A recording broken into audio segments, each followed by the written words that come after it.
Welcome to JMO with Josh and Joe. It is Tuesday, July 26th. And Joe, the culture of if you can't beat them, join them is back in full force. It sure is. Full force. Julio Jones signs with the Tampa Bay Buccaneers. I can't believe that shit. If I had somebody do what Tom Brady did to Julio Jones in the Super Bowl, I would hate them forever. And I would, as a matter of fact, join either the Panthers or the Saints. I would join the Saints. Yeah, it makes sense. Right? Because we win we beat the Bucs every time. Yeah. So that's what I would do. I don't quite understand it. I mean, I kind of do, but at the same time, I kind of don't. I'm not too worried about it because the Saints will beat the Bucs. We're going to the Super Bowl. Absolutely. I also, Joe, I have a cool little stat, a little fun fact for you. All right, lay it out for me. Did you know this? In Julio Jones' career with the Falcons, he has more fumbles than touchdowns against the Saints. Really? He has more fumbles than touchdowns against the Saints. We just have a good combination against us for the Tampa Bay Buccaneers. Yeah, dude, it's gonna be great. Tom Brady can't beat us, and Julio can't hold on to the football. No, and Russell Gage has had historically bad seasons against the Saints as well. Yeah, so I don't care. We going to the ship, baby. We going to the Super Bowl. It don't matter. But one thing I did want to say is we did take a couple of weeks off. It's good to be back. It is good to be back. It feels nice. Nice to be back on the mic. It was good. I think it was needed. One, because you had a couple of business trips. You were like a strapping young man. I was doing dealing some contracts, some monies, and all that good the stuff. Business things. The business, yes. The business things. The transactions. I just know I can deal drugs. The synergy was flowing. Ah, gotcha. Yep. Good deal. I like that word, synergy. Synergy. But let's see. We didn't really have too much go on. No, right? Actually, it was pretty timely of the hiatus that we had. Dude, the dead zone is in full effect. Like, it's so funny because like, I love how bored we get as sports fans.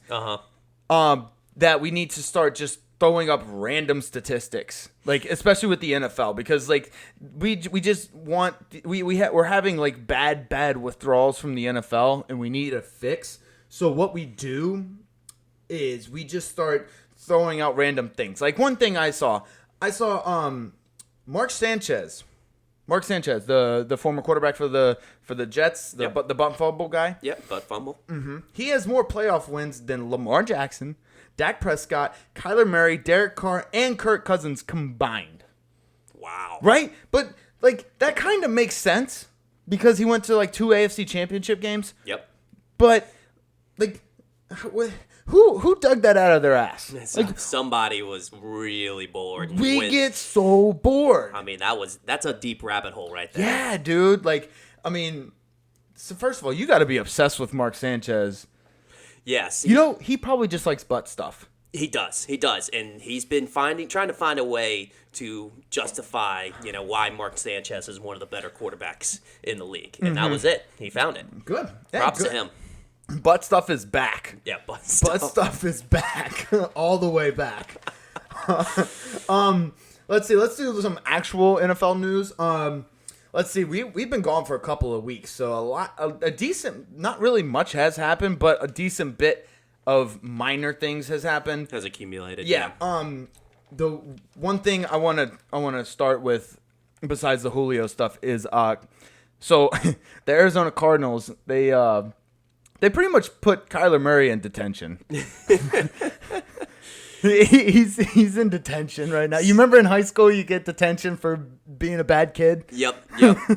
I mean, I looked at it was funny because you had one initial reaction when you saw the contract, 5-year, $230 million, and then a completely opposite reaction when they were like, "Say what?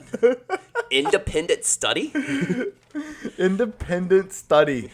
And like, it's like they're literally focusing in on like his video game addiction, which I mean, a lot of pro athletes have video game addiction, but apparently what he was doing was they study film on iPads and stuff, and what he was doing was pushing play or whatever they do for studying film on iPads, but playing like Call of Duty or whatever the fuck he's playing. While that was going on. Well, that was like like when you go get your boater's license or some kind of thing where it's like for me when I had to get my bar card to bartend, they have videos that you have to watch, but you can just press play and play the whole video and then look up all the answers on Google.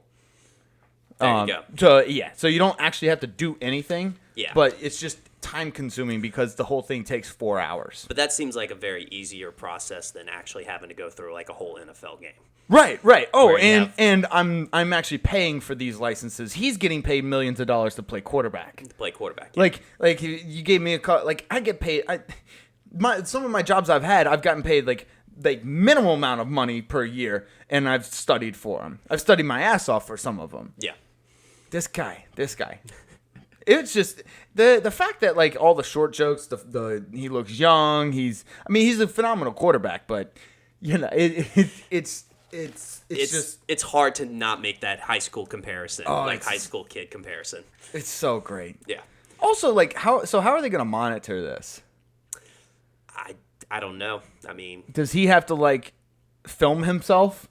I mean, he does film himself playing video games. So he does? That would be pretty... Oh, yeah. He does the Twitch thing? He does the Twitch. So okay. So it wouldn't be very hard nowadays to do. They're like, you have to Twitch stream yourself. Instagram Live yourself fucking studying. Studying, yep.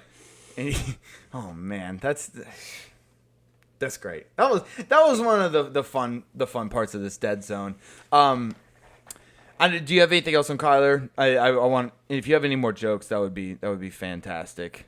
But I guess the biggest thing is like if I was Kyler, I would probably like with the way he plays football, I would probably have trouble watching film too, because like every single play is not like a traditional play. So you probably have like the coach screaming in your ear, like you were supposed to do this, this, and this, not run 20 yards out of the pocket and throw a deep bomb to DeAndre Hopkins. We know you got a touchdown on that play, but this was what was supposed to happen. And that probably happens like every single time. So he probably gets annoyed because he doesn't actually play like traditional football. He just plays backyard football. It's like when I used to be in math class. Or when people were in math class and they got the correct answer, but it wasn't the way the teacher taught it, so you didn't get full credit for it. You didn't get full credit. That's exactly what it is, and it's frustrating as a coach / teacher because like they got it right, so you can't really scold them, but at the same time you kind of have to because they didn't do it the right way, the way that you wanted them to. Correct. Yeah, but. Yeah, he is athletic enough to the point where, and also throwing it up to DeAndre Hopkins is always nice. Yeah, but people end up digging up an old tweet or basically an old interview that he had where he actually was saying how he didn't need to watch film because he could see everything on the field as it was happening. Oh, yeah, I remember that, actually. Yeah, right? I remember all the memes that came out about that. Yep. Because, obviously, he's short. He's even shorter than Drew Brees. Yep. And, that came back to bite him. Yeah, and I feel like his helmets get bigger, too, which doesn't help. Which doesn't help his size comparison to it, but... It makes him look funnier on the field. It does. And I'm really excited about it. I'm really excited to watch them go like 7-0 and then 1-7 the rest of the season, or what is it, 2-7? That has been a trademark of every single one of Cliff Kingsbury's teams. I saw that actually. Yeah. That came out because even when at Texas Tech, right? Yep, Texas Tech, and I want to say the place he was before that too. Mm-hmm. Yeah, somebody dug that up because they're so fucking bored. Yep. Boards. Yeah. We need to call them board stats. Board stats. Board, and it's BORED, not BOARD. Yeah. Bored. Bored. We are bored to tears, so we bring up all of these fucking random stats. Like, here's another one. Somebody for the SEC Media Days, they counted up all of the words that each individual coach said on their opening statement. Oh, gosh. Yeah, and Coach Lee from Vanderbilt, he had like over 2,300. Mike Leach had 7 or 5. Mike Leach had 5. He said, "I appreciate that. Any questions?" That was his opening statement. Mike Leach is a national treasure. He really is. Oh, he's a beautiful man. I want to listen to him all the time. But yeah, that was his opening statement. He hates opening statements. Yep. He had a nice little take on NIL, the way it should be structured, like a proposed structure for it. Yeah. It was pretty crazy. I'm not gonna lie. He had basically, you could go into college as one of two things: one, a student athlete, or two, a professional. And you'd go into college that way. The student athlete had to stay at the same school, or it didn't have to stay at the same school, but didn't get like random like NIL deals or stuff like that, but they were guaranteed at least like $150,000 whenever they graduated, if they graduated from that school. If they were to transfer, they were to be ineligible for that $150,000. Oh, but you can come out of high school and be subjected to a draft by the college. And you get drafted by all the colleges, and you can get, as you know, all the money that you like, how would this all the deals and everything. Yeah, how would this draft work though? I don't know. This is in the mind of Mike Leach. Okay, so yeah, you just gotta take it from that. And honestly, we could do a draft, but you know how complicated that draft would be. It would be. Well, first of all, it would have to be a Power 5 draft. Yep. It couldn't be all the college teams in the NCAA. Then you would have to be able to keep up with the entire. Like, do you do a snake draft or you do like a regular NFL draft? Not everybody would go as a professional athlete. Some people. I understand that, but like, if you did a draft, you would have to do every single college would have to be involved in that draft, and it should be the colleges should have a choice whether they want to draft or not. And then they should get compensation if they don't draft. See, that's just feel like that's all going in the mind of Mike Leach, and. Yep. We'll let Mike Leach figure that out. It's complicated. That's way beyond our heads, our imagination. Yeah. So I want to go back. Actually, one more. Like, we did a lot of the recent stuff. I wanted to go back a couple of weeks, but one more recent thing was: did you see Aaron Rodgers show up to training camp today? Absolutely. He's looking like Nicolas Cage from Con Air. Yep. He's beautiful. He's going to win back-to-back MVPs. I mean, with that type of mentality, dude, absolutely. And like, actually, I want to play a game with you. Who's going to win the NFC North? Who do you think is going to win the NFC North? Green Bay. Okay. I had somebody tell me, my special friend tell me the Vikings were going to win the NFC North. I think key word there is special. Yeah. No, he's a cool guy, but like, he has way more faith in Kirk Cousins than the average person should have or does have, and he just thinks that Aaron Rodgers has nobody to throw to. Yeah, but I mean, hasn't that been the case most of his career? Most of Aaron Rodgers' career. I mean, you can make the case like, yeah, Jordy Nelson, like, oh, he was a great player, but like, yeah, but he had Randall Cobb. He didn't really do anything afterwards. Like, did Aaron Rodgers make Jordy Nelson? Yeah, Aaron Rodgers made Jordy Nelson, and that's why, hot take, Devontae Adams will not be nearly as productive with Derek Carr as he was with Aaron Rodgers. I don't know about that. I know. It's a hot take. Hot take. That is a hot take. But hot take. I would say Devontae Adams wouldn't be as nearly good with any other quarterback, but Derek Carr already has a reputation with him. Yeah, that's fine. Them both playing at Fresno State. Right. I understand that part, but I also think the Raiders are going to finish last in the AFC West. Oh. Yeah. That again, another hot take. I think it's going to be the Chargers, Chiefs, Broncos, Raiders. I mean, you make an excellent point. If you think about it, that entire division should go to the playoffs, like on paper. On paper, yeah. But can Josh McDaniels handle like the star power, like the? I mean, that's a good question. Oh, I mean, he's from that Belichick and a tree that they like to play a certain way. No nonsense football. I mean, he was at Denver and it didn't work out very well. Mm-hmm. I mean, yeah, we'll see. So I want to go back a couple of weeks. Okay. So the whole Baker Mayfield to the Panthers. I don't think we talked about this 3 weeks ago. I don't think we did. It's kind of funny. I mean, like, it's just Cleveland doing Cleveland things. Cleveland being Cleveland. Yeah. It's absolutely amazing because then they turn around and sign Josh Rosen because they know for a fact like Deshaun Watson's getting suspended and Jacoby Brissett just ain't it. No. It's it's beautiful. And this is the cherry on top of all of this is that the Cleveland Browns will be paying Baker Mayfield $588,000 to beat them week 1 of the season. Yep. Because Carolina plays Cleveland Browns week 1. Week 1 of the first of the season. And they were going to be paying him over $588,000.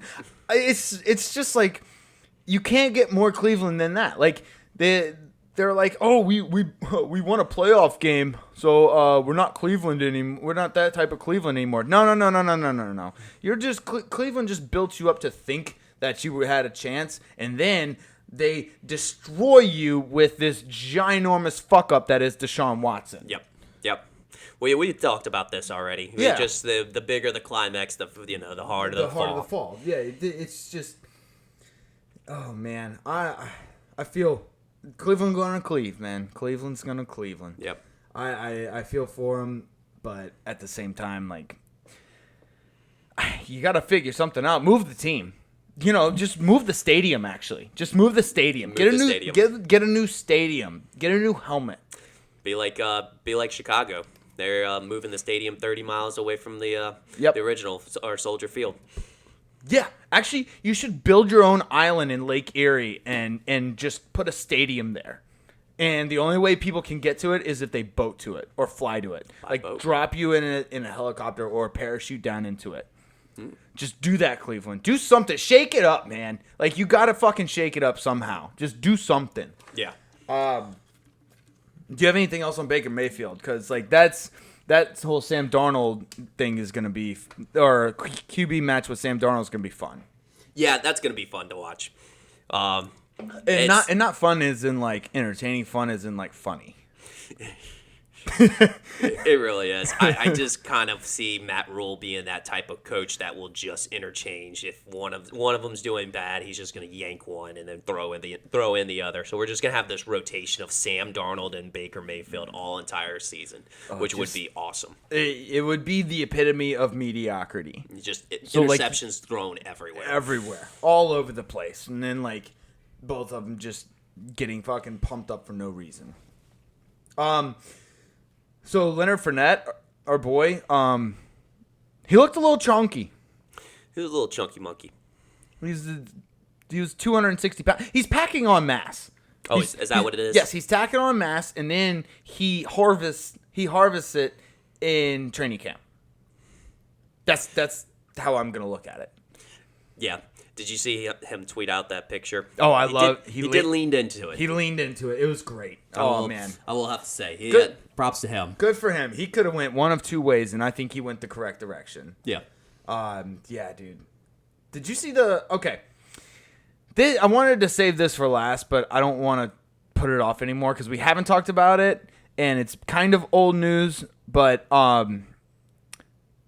Zach Wilson's the man.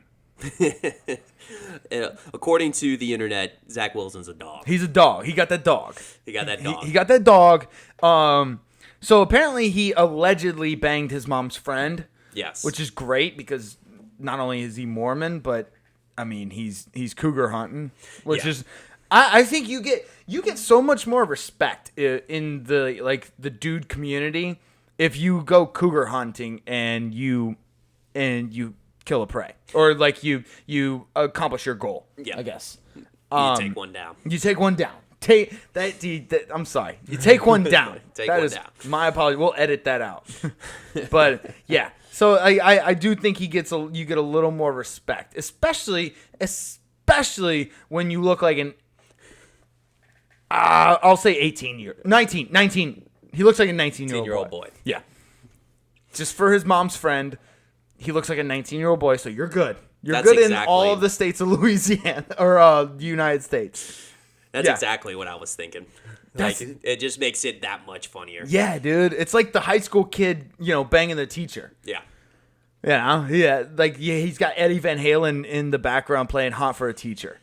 Walking down the halls, just getting high fives from everybody. Yes. Like, dude, people are banging on the lockers. He's just like getting these cheers. Like, people are throwing streamers. The cheerleaders are jumping around in their outfits. Yeah. He's a dog. He's a dog. He's a dog. Now he's got to perform. Yeah. I mean, he's got to play well now, right? I mean, I don't know, like that confidence level that you get from that. Right.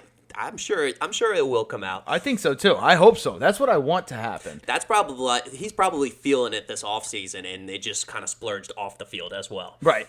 Now my only issue is like if he doesn't play well, everybody's like, well, hey, he should have been working on his craft, his NFL craft, than banging moms.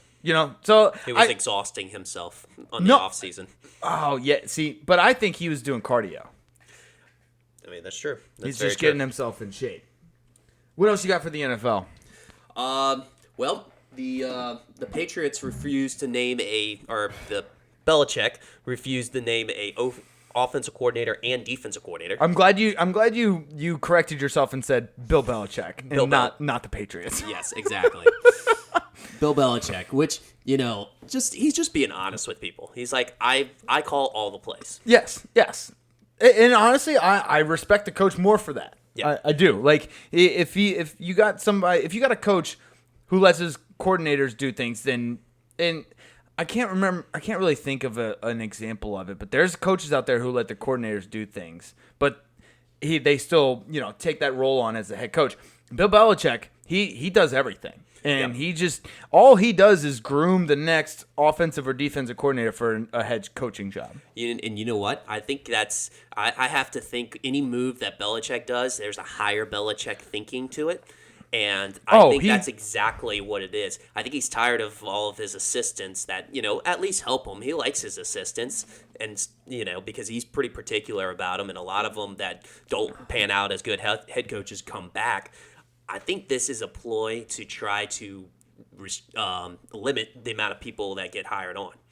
Okay. So take for instance, Josh McDaniels was his offensive coordinator. If you don't have an offensive coordinator, there's not one to go. There's no one tying you to him. There's no one. Well, yeah, there's no one to be able to pick off from the from other franchises. From the tree. Oh, gotcha. Oh, so he just doesn't want. Or in the case of what was the old Detroit coach? Oh fuck, why can't I think the big Matt Patricia? Yeah, Matt Patricia. Or I mean, Matt Patricia was a giant failure at Detroit. Well, but it was also Detroit. Yeah. He could be just throwing these random coordinators to the Wolves.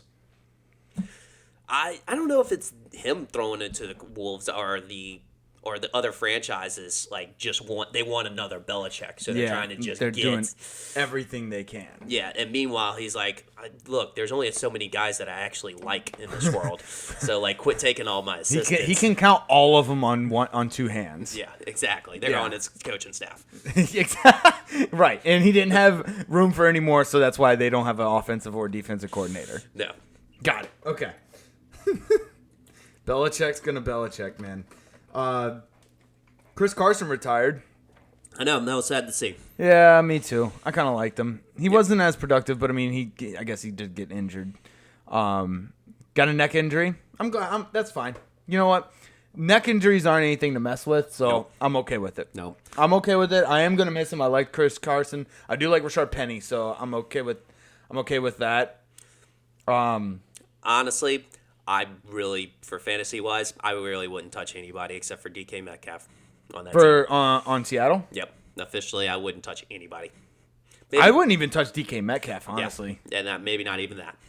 So no Seattle defense, no Seattle wide receivers, not even Tyler Lockett. Don't give me any of their running backs. Yeah. God, don't give me their quarterback. Oh no, you don't want Drew Lock? I mean. Yeah, no, you're right. Actually, yeah, everyone on Seattle just kind of stay away from. It just kind of sucks. Yeah, they do. So this is a holy shit, he's still in the league type of thing, but the Dolphins signed Mohamed Sanu. Yep, I saw that. Had no idea he played for the San Francisco 49ers last year.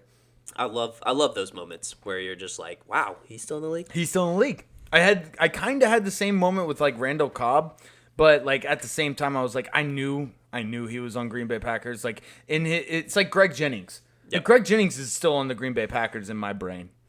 You know, it's like Randall Cobb's just always going to be on the Green Bay Packers for me. Makes sense. So that's one of those things. Let me see. I don't really think I have anything. Oh, the alternate helmets are they're back. They're all the way back. They're on full throttle. Yeah, dude. I think they're going overboard with them. Like the Bears helmet kind of sucks. The Jets blacked out is kind of cool.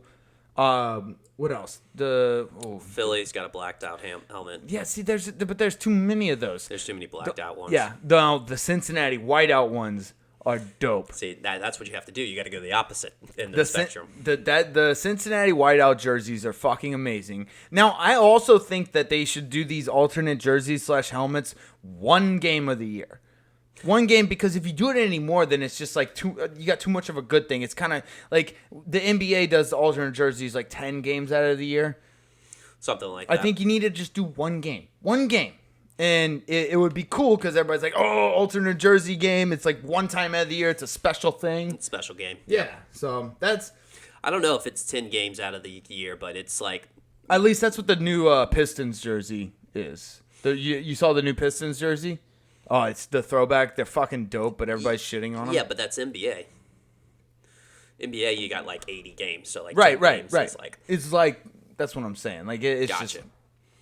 I think NFL is a little bit different. I don't think it will be as many games. Right. You have anything else for the for the NFL? I think I'm good. 49ers are officially moving on from Jimmy G. That was made official. I mean, we all knew that was coming, but it was made official today. I think if you're Kyle Shanahan, I think that's a move you have to make. Mike Shanahan? Or Kyle Shanahan. Yeah, Kyle Shanahan. Kyle Shanahan. Because... Yeah, oh, you absolutely do. Yeah, You've hit your ceiling with Jimmy G. Well, not only that, but it's like not even if Trey... goodness gracious. Trey Lance? Trey Lance is not fully at the level that Jimmy G is. Like, I think you still have to go, you got to go forward with him and just, work out all of his, like, Here's the thing. I think Jimmy G has hit his ceiling. I think Trey Lance is the next guy up. I think he has way more talent than Jimmy G does. And I think that's very Kyle true. Shanahan can and will use him to, like, perfectly with the way Kyle Shanahan likes to run his offense. Yep. Like, I really do think that he will just play right into his offense. It's going to be perfect. All right. All right. Well, let's go to OTDISH. On this day in sports history. So, do you want to start or you want me to start? You can start. All right. So, in 1859, we're going 1800s. Like, I'm talking, Okay. This is like Civil War time, bro. Okay. The first intercollegiate regatta was held. Harvard beat Yale and Brown. So I had to look up what a regatta was. What's a regatta? It's a boat race. Ooh. So, and I'm guessing it being 1859, it was a rowing race. Okay. I guess they could have had boats that had like the steam engines and stuff because I know they had those back in the day. But I mean, it could possibly be because it was Harvard and Yale and Brown. Pretty smart schools. Yeah. Plus, they have been around for a long time. I was thinking that too. They have been around forever. Holy shit. Yeah. That's why they're so... I think that, honestly, that might be just why they're such prestigious schools. They've just been around longer. Yeah. That's it. Like, because, LSU got started in 18... LSU was started in 18... God, I should know this. It was like the late 1800s. Yeah, I want to say somewhere around the Anyways, 1800s. No, it was actually 1861. Anyways, so yeah, the first intercollegiate regatta was held. Also, I'm digging at the bottom of the fucking barrel because we are in the dead zone of sports. And July has always been the dead zone of sports, even back to the 1800s. All right, the next one I have is in 1928, the Yankees scored 11 runs in the 12th inning to beat the Detroit Tigers 12-1. So It was 1-1 going into the 12th inning, and Detroit just gave up. That's They just gave up, and the Yankees just poured on 11 runs. that's ridiculous. Yeah, they were just like, fuck this shit, I'm out. You know what I kind of like about that is that anybody who says like teams give up nowadays, you can just report back to that. Yeah, you know? no, teams have always given up. Yeah. It doesn't matter if it's 1928 or if it's 2008. They will, yeah. Some teams are just sore losers. Not shit ain't changed. People have been sore losers since the ancient Greeks. Yep. So, I'm sure Achilles was pretty pissed off when he got shot with an arrow in his Achilles.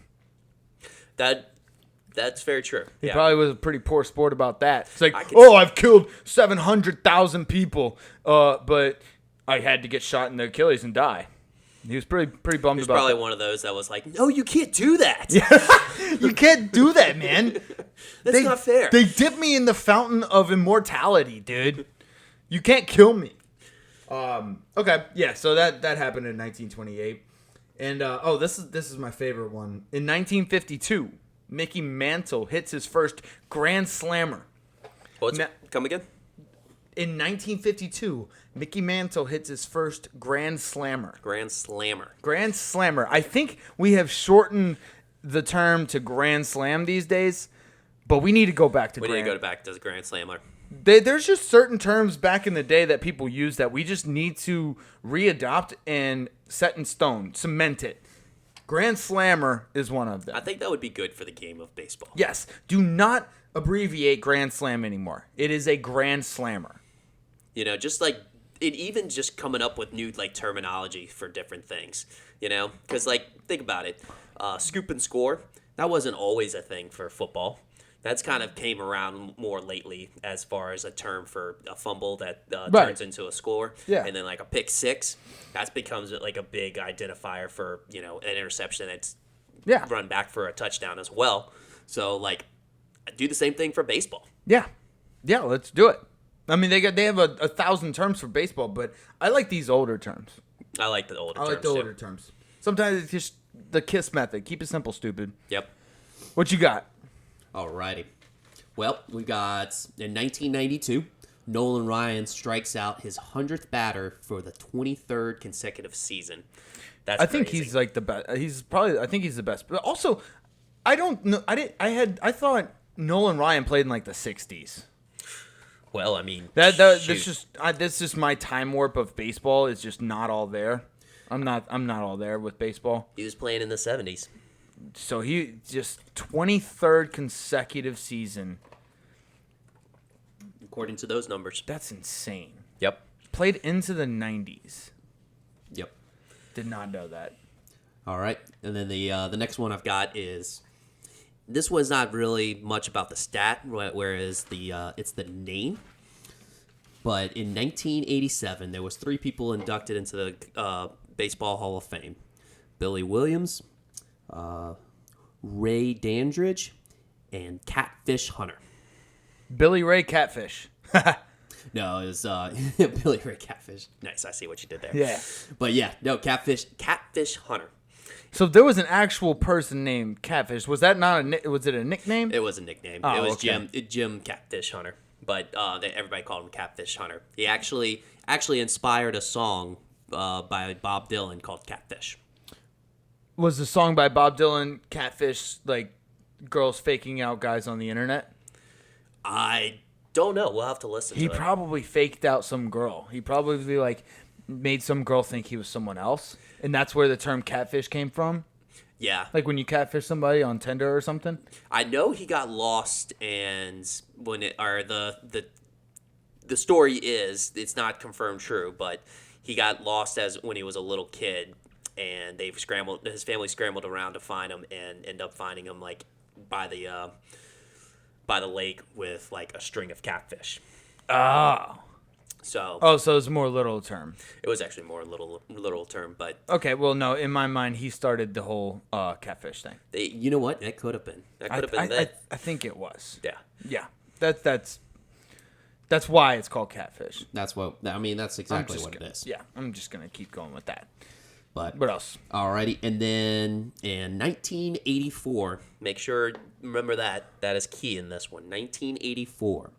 Bowie Kuhn, who was the MLB commissioner at the time, announces pitcher Vita Blue is suspended for the rest of the 1984 season. Again, very important, due to a cocaine conviction. If that doesn't scream 1980s for you, I don't know what does. It's 1984. Yeah. Cocaine and hookers, baby. That's what it was back then. Yeah.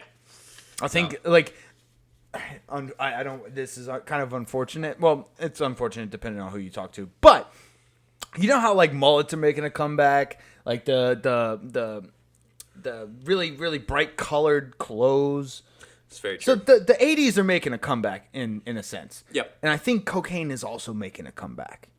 I think because, like, if you just, like, nowadays, if you just go to a random bar, like, it doesn't take very much to find coke.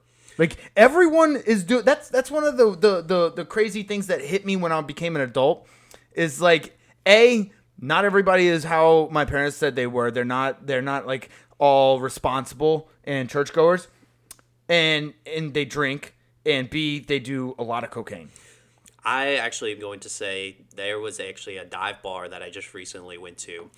And I'm not going to say the name of it, but... there actually was a table that was actually designated that was called the cocaine table. Oh, really? Yeah. Oh, so they're not even trying to hide it anymore. It wasn't even hidden. Oh. I do know this with within the first it was honestly within the after when we got into downtown Vegas, it was within the first 30 minutes of us going out, I had 2 people offer me cocaine. Like, wow. Right off the bat. I mean, like, it's Vegas, so yeah, of course that's probably going to happen. But yeah, two people. I mean, we already had our own, but we right off the bat, 2 people already, 30 minutes, cocaine. Yep. It's insane. Everybody's doing cocaine. But if you do cocaine, make sure if you do cocaine, make sure you get it tested because fentanyl is running around like a fucking wildfire right now. That's people are dying everywhere. So get your drugs tested. I'm not saying don't do drugs because that would be the most hypocritical thing for me to say, but get your drugs tested. Get your drugs tested. Yeah, that easy. All right. All right. That's it. Let's go to... Honestly, I'm really disappointed about the NBA because I wanted more to talk about. But, I mean, the biggest thing was what? The Boston Celtics trying to trade Jaylen Brown to the Nets for KD? Yep. And it's not even a trade. It's like a proposed trade. Yeah. Oh, yeah. They were just like throwing that out there. Yeah. It's not even something that they've accepted. That's how bad that's how little news there is right now going around in the NBA. Also, man, that's how much like teams just don't want KD. Like it's not that like I think teams do want KD, but not for the price that like KD the Nets think KD is worth more than he actually is. Yeah. They're trying to get prime KD value out of him. Right. And I think they deep down the Brooklyn Nets also know that KD's not worth that. They want him to stick around and play with Kyrie because they think they have a good thing going. Which, honestly, if both of them really want to play together, if they got their shit together and played, they could be really good. Yeah. Like I think they could. If they got it all together, they could be really good. If Kyrie didn't fucking... if the Kyrie thing with the home games last year didn't the COVID home games last year didn't fuck things up, I think they would have had a better position in the playoffs. Now, granted, I don't know. I mean, they got swept by Boston, but at the same time, if they had a better position in the playoffs, it might have gone a different way. Well, if you played more, you get a little bit more chemistry within the team. You're a better all-around team. I mean, let's not forget 2 years ago, this is a team that's basically a foot on the line away from going to the finals. True. So, yeah, you make an excellent point on the fact that, they definitely can be a very good team together. Yes. And I think that's what the front office at the Nets want to keep it. They just want to keep him there. So, honestly, I don't think there's ever going to be really that great of a proposal that the Nets will accept for KD. Yeah. And, I mean, unless it's something ridiculous. But, again, there won't be anything like that. The only thing I could think of, though, I'm not going to lie, whenever this trade got brought out, was just the whole nother Kevin Garnett and Paul Pierce saga going all over again with Celtics and the Nets. Oh yeah. Ooh. Remember that? Yep. That was big time trade. However, if you're throwing Jaylen Brown in this is much younger. It's so stupid. If you talk to, I guarantee you, if you talk to any Boston fan, they're just like, you were 2 games away from the fucking NBA Finals championship, or being NBA Finals champions. Like, why would you break that core up? They're young. They're young, and they're talented, and they're good, and they work together. It worked last year. And any of the pundits that you read about during the offseason, about their the Celtics offseason, they would say they killed it. Yeah. They were even better. They're an even better team going into next year. So, like, what are you going to do? Like, mess that up? Yeah. I mean, but also if you think about it, if the Nets would have been dumb enough to trade Kevin Durant for just Jaylen Brown, I'd probably take that any day. Like, it's one of those things. That wasn't the proposed trade. That wasn't? No. There was a lot more, like, picks and a couple of other players involved. Gotcha. Okay. So I didn't read too much into it because I saw that it was shot down. So I didn't really care. But, yeah, it's... Let's see. James Harden got the 2-year, $68.6 million deal, which, for the record, I thought wasn't that great. Or was better... I'm sorry. The opposite was better than what I thought he was going to get. What he was going to get. Yes. That's better than what I thought. I'm sure he's not happy with it, but I mean, like, hey, buddy, you put yourself in that situation. Also, you probably got paid more than you're worth right now. Yeah. Oh, absolutely. In just my opinion. Yeah, I'm sure there was some negotiations, quite a bit of negotiations that went across there. Mm-hmm. I can imagine that spectrum being pretty far off as far as what he was offering and what they were offering. Right. What he was wanting. Yeah, wanting. Yeah. No, I agree. I mean, the 76ers are going to be fucking balling. I still think they're going to be really good. So. Yep. Last thing I have is Monty Williams got an extension. I think it's dumb. They're going to end up getting rid of DeAndre Ayton, which I think is dumb. The Phoenix Suns are dumb. Sums. The Suns, yeah. They're dumb. Fucking stupid. You're going with the wrong person. DeAndre Ayton, you should have went with DeAndre Ayton. You're going with Monty Williams. I promise you, mark my words, this date, Tuesday, July 26th, the Phoenix Suns will not win a championship under Monty Williams. Oh, ouch. Promise you. The Phoenix Suns will not win a championship under Monty Williams. It just will not happen. Promise. That's tough. That's it. That's all I got for the NBA.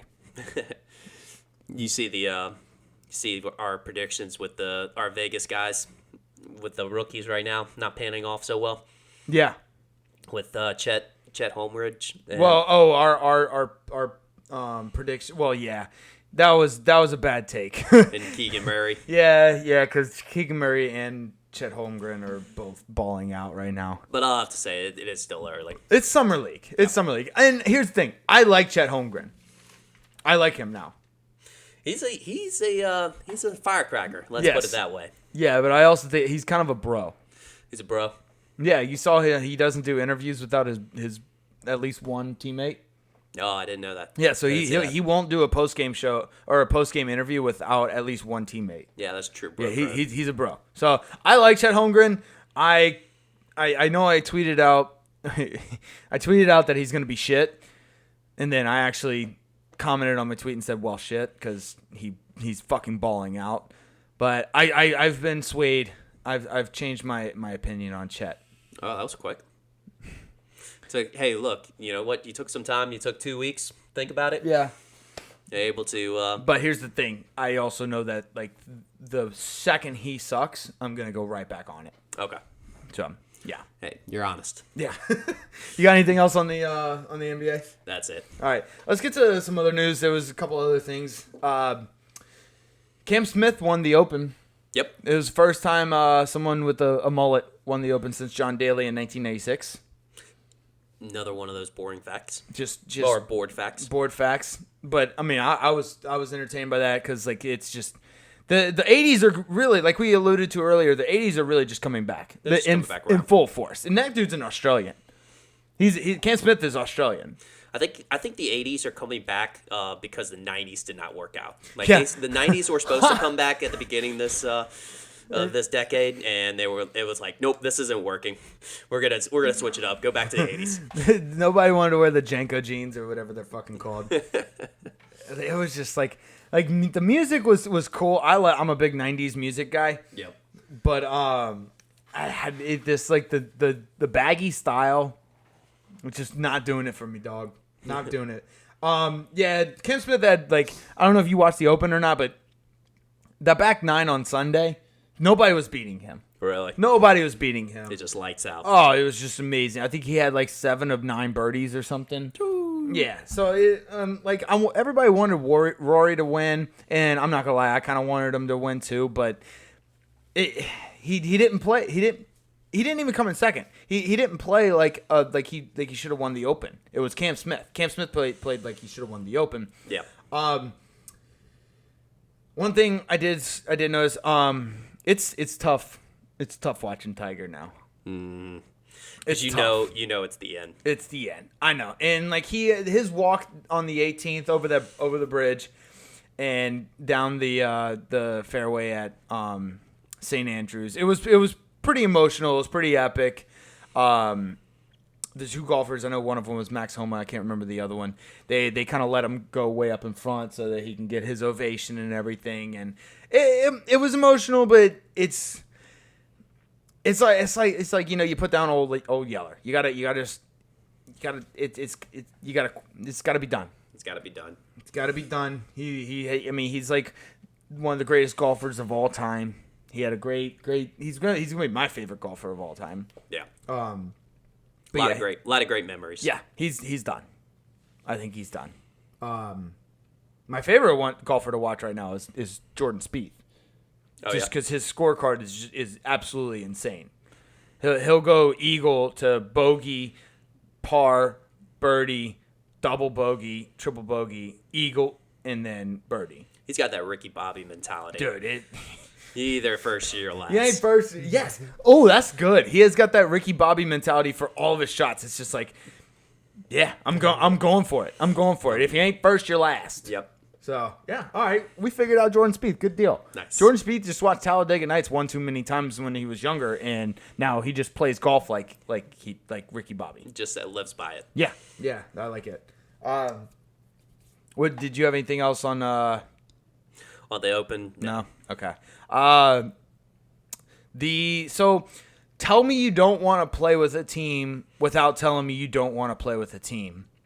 Juan Soto rejects a 15-year, $440 million contract. I mean, jeez. Like, how badly do you have to hate the Nationals and just Washington, D.C. in general to reject that much? Because here's the thing. It might not be the amount of money he wanted, but you're locked in 15 years. Like, the people's durability, like in baseball, people are that durable. But what if you get injured? Like, what if something happens? You're still locked into the contract. They owe you money for 15 fucking years. Yep. And I understand, like, contracts don't mean very much nowadays. But I feel like if you want out, you can get out. Mm-hmm. You know what I'm saying? So, like, I don't know. I would have taken the money. I would have too. Now, also, that's somebody who's way far away from being able to make $40 million right now. But yeah, I would have to say I would agree with you. I would have taken the money. I would have taken the money you run. And here's the thing. I don't think it's a money. I don't think it's a money issue. I think like anyone in the right mind would take $440 million. I think it's just he just didn't want to be in Washington. No, and I just love my biggest take from this is I love when like teams have to give like an official announcement on it, and so they give their take and they just say, hey, we no longer believe that we will reach any sort of deal. And it's like, no shit, Sherlock. Really? Yeah, they have to announce that. Yeah, okay, he rejected our ridiculous offer, so yeah, we probably won't be able to. There's not enough money in the world. We almost offered him $500 million. There's not enough money in the world that could keep him in Washington. Like, we just have to announce that to you publicly for some fucking reason. Yeah, it's like, no shit, Sherlock. No, yeah, like that's the biggest no shit Sherlock moment of all time. Yeah. Oh, jeez. What else you got? So the Monte Teo is coming out with a documentary, or not Monte Teo, but there's Manti Teo. Manti Teo doc trailer. Yeah. Yes. Coming out on Netflix August 16th. Okay, so we have to. There's history here. Okay, Joe and I hate Notre Dame. Oh, absolutely. With the fiery fucking passion. Yep. And we hated Manti Teo. Yeah. We hated Manti Teo. So when he came out that he was dating a fake girl, it was music to our ears. Oh, absolutely. It was the most beautiful thing I'd ever heard, because like not only did it make him look fucking ridiculous, but it made Notre Dame as a whole look ridiculous. Yeah. I can't stand them, and so we're gonna. I think we should watch this documentary and kind of I don't know, talk about it. Live stream it or do a recap. Recap. Let's do a recap. Recap on it. Yeah, we'll watch the doc and do a recap. I think we should do that. It's August 16th. August 16th. All right, cool. Coming out to Netflix. God, I can't wait for that. That's like I'm more excited about that than the Michael Jordan doc. And you know what's really exciting for this is that, like, this is something that it's a documentary that you actually lived out. We're getting to that point where, like, people our age. We're dating ourselves here. Yes, we are dating. We are dating ourselves, but at the same time, yeah, it's kind of exciting to see, like, I guess when our dad like would see all these documentaries that were coming out and was like, oh, I remember this, I remember that. Like with Jordan and all that. Yeah, he actually was there to like watch all of it as it went down. Right. Like this is like something that we actually saw everything go down. We were old enough to like understand what was going on. Like I remember watching Jordan when I was like 6, 7 years old. Because like 6, 7, 8, that's when he was making his third three-peat. Yep. Or his second three-peat. And I remember like watching it and like just being absolutely, utterly amazed. But I didn't really understand everything that was going on. I didn't understand like what the roles of like the GMs were or the coaches and stuff like that. I just saw Michael Jordan being Michael Jordan. Exactly. Whereas with this, we understood like what was going on around everything that was going on at that time. Yeah. Right. So it makes it that much more exciting to. Yeah, and I can't wait to break it down. Yeah. So yeah, tune in. That'll be mid-August. I'm not exactly sure which date that'll be. I guess I can look it up right now. But yeah, we're definitely gonna have to do a little Tuesday. recap. It'll be yeah, it comes out that Tuesday. So maybe we'll have to Tuesday, August 16th. Nice. So we'll do a recap that day. Yeah. So, you got anything else? That's about it. All right. We will see y'all next week. All right. Love y'all. Later.